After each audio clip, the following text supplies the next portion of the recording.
আপনাদেরকে শোনাই। বিগত ৩ জুলাইয়ের একটি কাহিনী আপনাদেরকে আমি পড়ে শোনাতে চাই। বিগত ৩ জুলাই ২০২৫ বেলা 11:30 পটিয়া উপজেলা স্বাস্থ্য কেন্দ্র এখানে বহির্বিভাগের বারান্দা জুড়ে শতাধিক রোগী অপেক্ষায় আছে। তাদের প্রশ্ন, ডাক্তার কখন আসবে?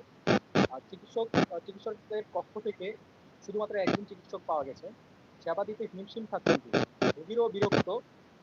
পটিয়ার পাচুরিয়া গ্রাম থেকে আসা ৯০ বছর বয়সী একজন রোগী, শ্বাসকষ্টের রোগী পুষ্পারানী বড়ুয়া, মেয়ে লতিকা বড়ুয়া ক্ষোভ প্রকাশ করে বলেন, ১.৫ ঘন্টার বেশি সময় ধরে তারা হাসপাতালে তার মাকে নিয়ে অপেক্ষা করতেছে।